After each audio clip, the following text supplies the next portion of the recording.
ஆனா ஒண்ணு மட்டும் மனசுல வச்சுக்கோடி, ராதிகாவால அரவிந்த நிச்சயமா சந்தோஷமா பாத்துக்கவே முடியாது. அது தெரிஞ்சும் இந்த கல்யாணத்தை பண்ணி நீ அரவிந்தோட வாழ்க்கையை கெடுத்துட்ட. ஏய், நீ கொஞ்சம் அமைதியா இருக்கியா? உள்ள வரலமா?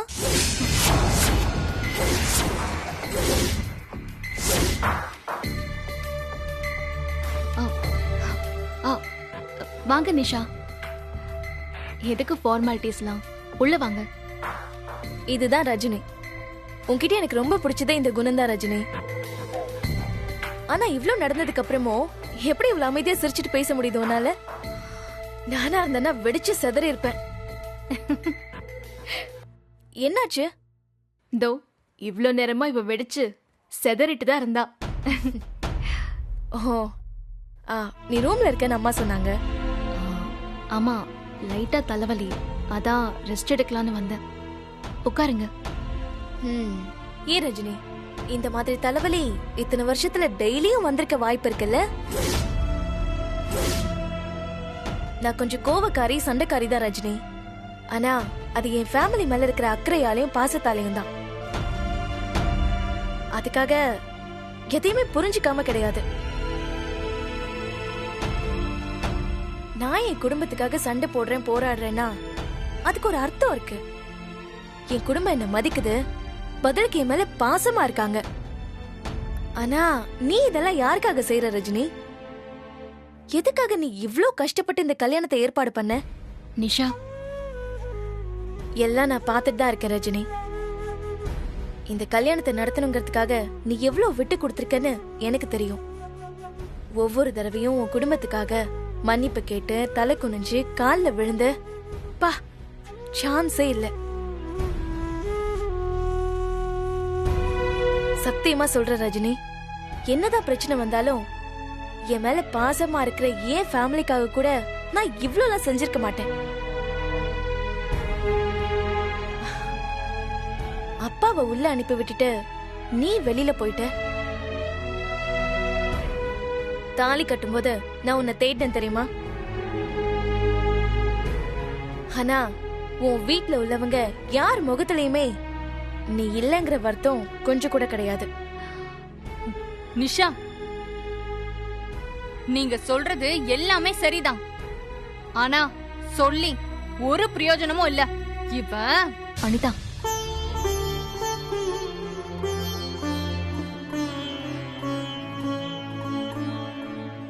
ரஜினி, என் மனசுல பட்டதை நான் அப்படியே சொல்லிடுவேன். அது என் பழக்கம், சரியா? இப்பவும் சொல்லலாமா வேணாமான்னு கூட நான் யோசிக்கல. ஆனாலும் எனக்கு தோன்றத சொல்றேன். உன் வாழ்க்கையை அழிச்சுக்கிட்டு நீ பாத்துக்கிற அளவுக்கு இந்த குடும்ப வர்த்தல ரஜினி.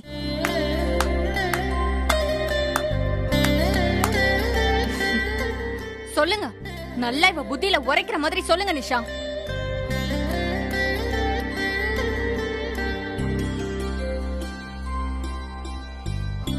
உனக்குன்னு ஒரு வாழ்க்கை இருக்கு, நீ அதை பாரு. கொஞ்சமாவது நீ உனக்காக வாழு ரஜினி. சரி, நான் கிளம்புறேன், வரேன்.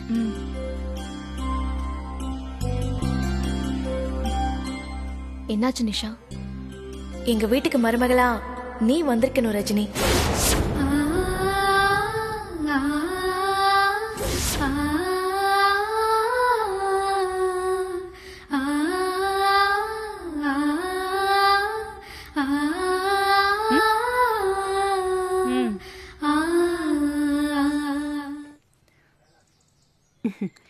என்ன தம்பி, உங்களுக்கு இப்ப சந்தோஷம் தானே? பின்ன சந்தோஷப்படாம இருக்க முடியுமா என்ன? அக்கா, யாரும் அடக்க முடியாத ஒரு ஜல்லிக்கட்டு காளைய அடக்கின மாதிரி அவ்வளவு ஒரு சந்தோஷம், அவ்வளவு ஒரு பெருமை, அவ்வளவு கௌரவம். ஆனா தம்பி, உங்க அண்ணனை மேடைக்கு கூட்டிட்டு வந்து முன்ன நிறுத்தினதும் எனக்கு ரொம்ப வருத்தமா போச்சு. என்னடா தம்பி இப்படி பண்ணிட்டாரேன்னு. அப்புறம் சரி, நம்ம தம்பி எது பண்ணாலும் அதுல ஒரு அர்த்தம் இருக்கும்னு புரிஞ்சுக்கிட்டேன். இந்த கல்யாண வேலையை ஆரம்பிச்சு வச்சது ரஜினியா இருந்தாலும் அது நடத்தி வச்சது நீங்க தானே? ஆமா, என் தலைமையில தான் இந்த கல்யாணம் நடந்திருக்குன்னு நினைக்கும் போது ரொம்ப சந்தோஷமாவும் பெருமையாவும் இருக்கு. இப்போ ஒரு கட்டடம் பாக்குறதுக்கு ரொம்ப அழகா இருக்குன்னு வச்சுக்கோங்களேன், அதோட அஸ்திவாரம் யாரு போட்டதுன்னு யாரும் கேட்க மாட்டாங்க, யாரு கட்டுனதுன்னு தானே கேட்பாங்க. அந்த மாதிரி தான். ஆமாமா. அப்புறம் ஒரு முக்கியமான விஷயம், நாம இதோட நிறுத்திடாம அடுத்தடுத்து இந்த குடும்பம் ரஜினிய வெறுத்து ஒதுக்குற மாதிரி ஏதாவது பண்ணிக்கிட்டே தான் இருக்கணும்.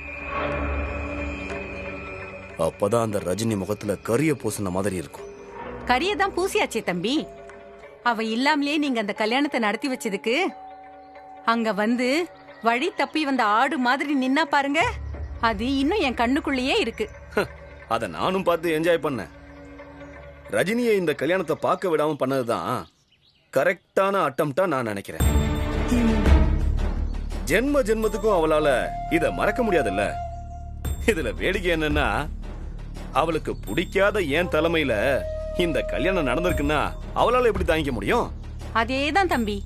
ஆனா பதிலுக்கு அவளும் உங்களை பழி வாங்கணும்னு நினைப்பா. யாரு? ரஜினி? அட போங்கக்கா. அக்கா, ரஜினின்னு பேரை வச்சுக்கிட்டா அவ என்னமோ பெரிய சூப்பர் ஸ்டார்னு நினைச்சுக்கிட்டு என்னென்ன பஞ்ச் டைலாக் எல்லாம் பேசினா, கடைசியில என்னாச்சு?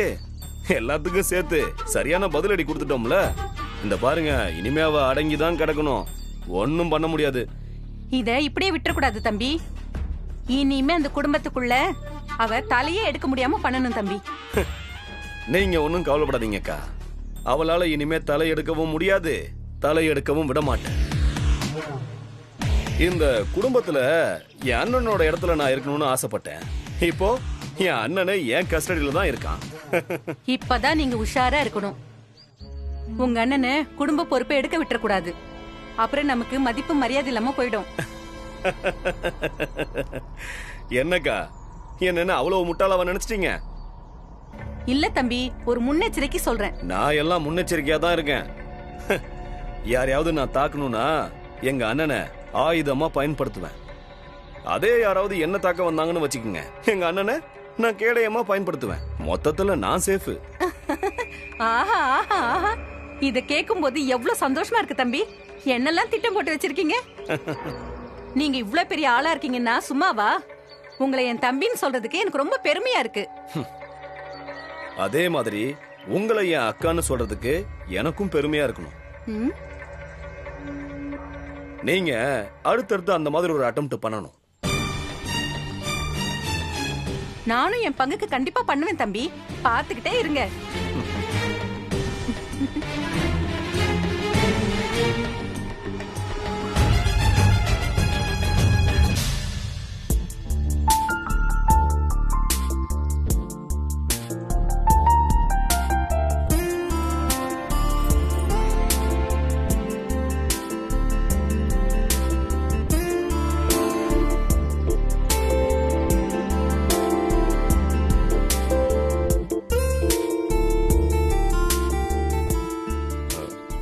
என்ன அப்படி பாக்குற? ரொம்ப நேரமா பாத்துட்டு இருக்கியா? ஏன் பார்க்க கூடாதா?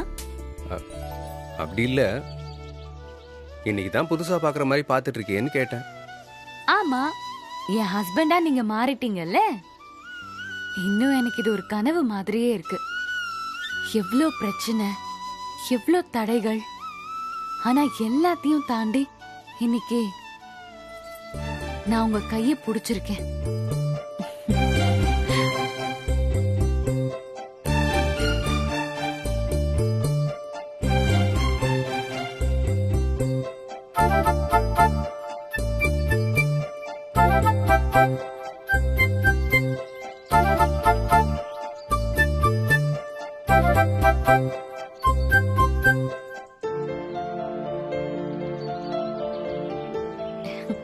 ஏய், என்ன பண்ற?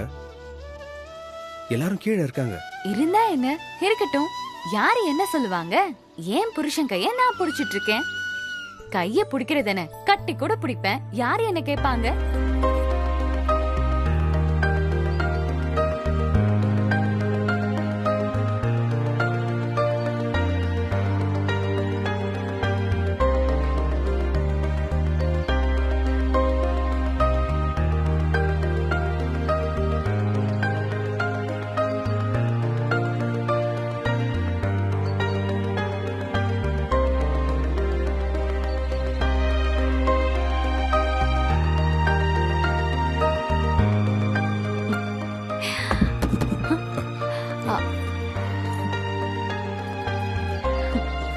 யாரும் வரல, வேற ஏதோ சவுண்டு.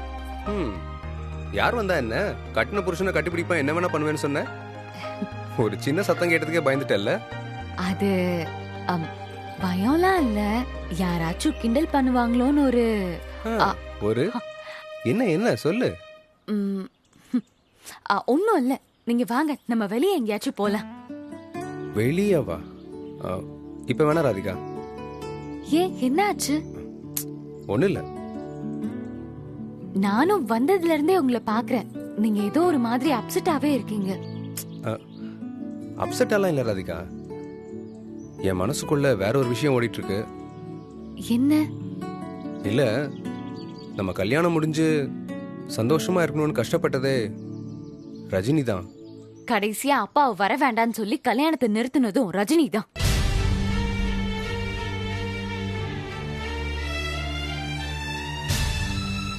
எனக்கே அவங்க பட்ட கஷ்டம்லாம் புரியும் போது, நீ அவங்க கூட பிறந்த தங்கச்சி, அவங்க பட்ட கஷ்டம் எல்லாத்தையும் கண்ணால பாத்திருப்ப. அப்புறமும் நீ இப்படி பேசலாமா? நானும் பேச வேண்டாம், நீங்களும் பேச வேண்டாம். இப்ப நாம நம்மள பத்தி பேசினா மட்டும் போதும், எந்த மூணாவது ஆளை பத்தியும் பேச வேண்டாம்.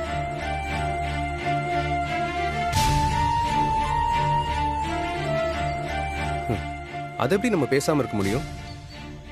ரஜினி கஷ்டப்படலன்னா நாம இங்க இப்படி நின்னு பேசிட்டு இருக்க முடியுமா? அப்போ நான் எங்க அப்பாவை முன்னால வர சொன்னது தப்பா? உங்க அக்கா எங்க அம்மாவை என்னெல்லாம் பேசினாங்க, மறந்து போயிடுச்சா? இல்ல, அப்பாவை நீ வர சொன்னது தப்பு இல்ல. அதுக்காக ரஜினி நீ வெளியே போன்னு சொல்லும் போது பாத்துட்டு இருந்தது தப்பு தானே? நீங்க எதுக்கு இப்ப அவளுக்காக இவ்ளோ சப்போர்ட் பண்ணி பேசிட்டு இருக்கீங்க?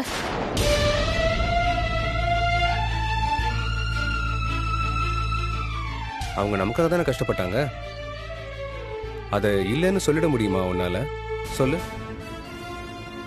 கல்யாணம் தான் அவங்க இல்லாம நடந்து போச்சு. வீட்டுக்கு வந்ததுக்கு அப்புறமாச்சும் யாரும் பேசலனாலும் நீ போய் ரஜினியை பார்த்து பேசிருக்கலாம்ல. நாம போய் பார்த்திருக்கணும். நான் சொல்லிட்டே இருக்கேன், நீங்க ரஜினி ரஜினின்னு பேசிட்டே இருக்கீங்க. அதிகா கூல். ரஜினி இல்லைன்னா நீ எனக்கு கிடைச்சிருக்க மாட்டல்ல. அதனாலதான் நான் சொல்றேன். நீ எல்லாத்தையுமே தப்பா பாக்குற பாத்தியா? சரி விடு, ஒரு நாள் உனக்கு புரியும். கீழே தேட போறாங்க நம்மள, பாப்போம்.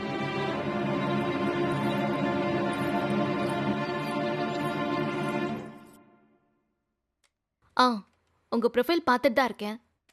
ஸோ ஒரு 2 days கழிச்சு நானே உங்களுக்கு கால் பண்றேன். உங்க ப்ரொஃபைல் நான் மெயில் பண்ணிட்டேன். பாய். இதுக்கு நீ பேசாம ஆபீஸ்க்கே போயிருக்கலாம்டி. என்ன பாக்குற? உண்மையை தானே சொல்றேன். இப்படி எல்லாத்தையும் செஞ்சுட்டு நீங்களாச்சும் உங்க கல்யாணம் ஆச்சுன்னு கிளம்பி ஆபீஸ் போயிட்டீங்கன்னு அந்த ஆள் வேற ஷாக் கொடுத்துட்டான். இப்ப அங்கேயே போய் சமாளிக்கணும்ல. பாத்துக்கலாம் விடு. அவனுக்கு என்ன மாதிரி ஒரு ஆளை டார்ச்சர் பண்ணலன்னா தூக்கமே வராது. அதனால கண்டிப்பா என் சீட்டெல்லாம் கிழிச்சு இந்த வீட்டுக்கு அனுப்ப மாட்டான். என்ன ரஜினி, நீ இல்லாம இந்த ஆபீஸ் நடக்காதா? இந்த வேலை முடிஞ்சிருச்சு பாத்தியா, அந்த வேலை முடிஞ்சிருச்சு பாத்தியான்னு ரொம்ப பேசுவான். இவங்க உன்னை பேசுறதுக்கு அவன் பேசுறது எவ்வளவோ பரவாயில்லடி. ரஜினி, இந்த அம்மாடி, நல்ல வேலை நீயாச்சும் இவ கூட இருந்தியே. ரஜினிக்கு என்னாச்சோ என்ன பண்றாளோன்னு மனசு பூரா ஒரே கவலை தான். அவ்வளவு கவலைப்படுறீங்களே, ரஜினி இங்கதான் இருப்பான்னு ஒரு வார்த்தை நீங்க பேசலையே. நான் என்னமா பண்ண முடியும்? சிங்கமுத்து தம்பி எதிர்த்து பேச நான் என்ன ரஜினியா? இவளே எதுவும் பேச முடியல, அந்த தம்பியை மீறி நான் என்ன செய்ய முடியும்? சரி, அதுக்கப்புறம் ஒரு போன் பண்ணி ரஜினி கிட்ட பேசியிருக்கலாம்ல. இங்க பாரு அனிதா, உனக்கு நான் பதில் சொல்ல வேண்டிய அவசியம் இல்ல. இருந்தாலும் சொல்றேன், நான் ரஜினிக்கு போன் பண்ணேன், ஆனா அவ லைன் தான் எனக்கு கிடைக்கல. அதான் வீட்டுக்கு வந்த உடனே நேரா ரஜினியை பார்க்க வந்துட்டேன். இங்க வேற யாராச்சும் வந்தாங்களா சொல்லு? நான் எதுக்கு இப்படி காஃபியை கொண்டு வரணும்? இதுதாம்மா பாசம்.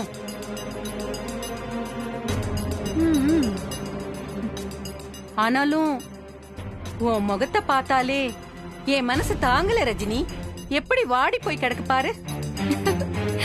ஆ? ஏன் முகமா? ஏன் முகம் எதுக்கு வாடி இருக்கணும்? அப்படிலாம் ஒண்ணும் இல்ல அத்தை. நான் ரொம்ப சந்தோஷமா தான் இருக்கேன். உன் வாய் தான் அப்படி சொல்லுது. ஆனா உன் மனசு எப்படி வேதனையில இருக்குன்னு எனக்கு தெரியாதா?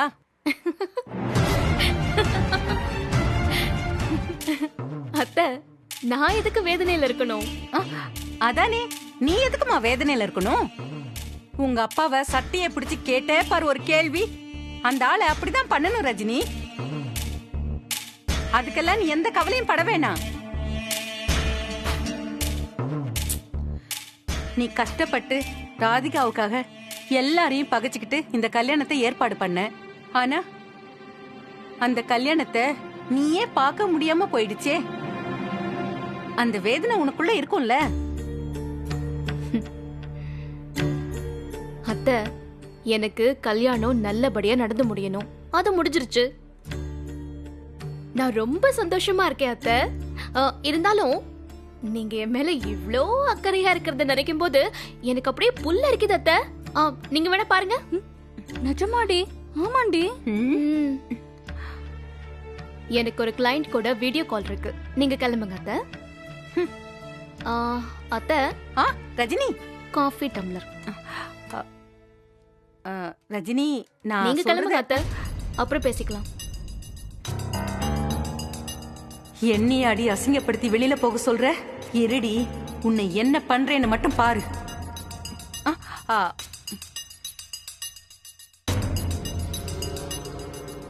ஏய், எப்படி உன்னால இப்படி இருக்க முடியுது? எனக்கு அவ்வளவு ஆத்திரம் வருது. நீ என்னடானா சிரிச்ச மூஞ்சோட இருக்க? நீ அவங்கள பாத்தியா அனிதா? இவ்ளோ நடந்ததுக்கு அப்புறமும் அவங்க சொல்றத நாம நம்புவோன்னு அவங்களுக்கு அவ்வளோ நம்பிக்கை. அந்த கான்ஃபிடன்ஸ் நினைச்சாதான் எனக்கு சிரிப்பா வருது. நீ ஏன் இத்தனை தடவை சொன்னேன்னு எனக்கு தெரியல. ஆனா வேற எதுவும் சொல்லவும் தெரியல. சத்தியமா நீ எல்லாம் திறந்தவே மாட்டடி. அங்க எல்லாரும் சந்தோஷமா சிரிச்சு பேசிட்டு இருக்காங்கடி.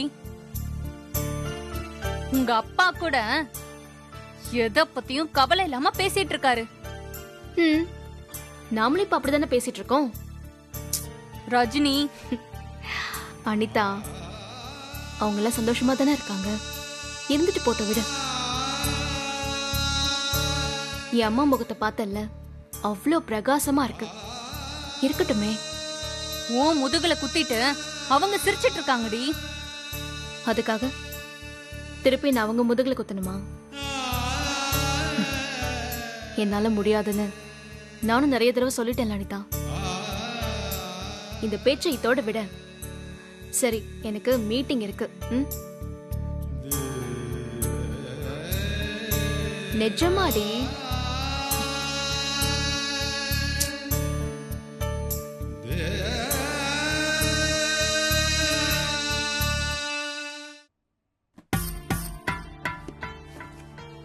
திவ்யா, இதுல ராதிகா புடவெல்லாம் இருக்கு, கொஞ்சம் எடுத்து வை.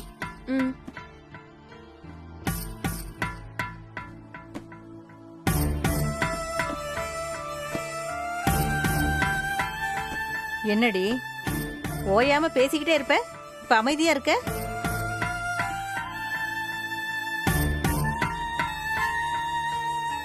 ஏய், பொண்ணதாண்டி. வீட்ல எல்லாரும் இருக்காங்க, சந்தோஷமா சிரிச்சு பேசிட்டு இருக்காங்க. அது ஏண்டி இவ்வளவு வருத்தமா சொல்ற? எல்லாரும் சந்தோஷமா இருக்கிறது நல்லது தானடி. ஆனா இத்தனை பேரும் சிரிக்கிறதுக்கு ஒரே ஒரு காரணம் ரஜினி அக்கா தானம்மா. அவ தனியா ரூம்ல உட்காந்துட்டு இருக்கா. எல்லாத்தையும் தனியா அவ இஷ்டத்துக்கு செய்யணும் தான் இந்த ஆட்டம் போட்ட. தனியா தான் உட்கார்ந்துருக்கணும். நீ ஏமா இப்படி பேசுற? அக்கா அவ இஷ்டத்துக்கு செஞ்சாலும் அவளுக்கு நீ எதுவுமே செய்யலையம்மா. எல்லாம் நமக்கு தானே செஞ்சா. அவ இல்லைன்னா இந்த கல்யாணம் நடந்திருக்குமா சொல்லு? என்னடி பிரயோஜனம்? என்ன பிரயோஜனம்? மணமேடையில அந்த நிஷா என்ன பேச்சு பேசினா? இவளால என்னடி செய்ய முடிஞ்சது?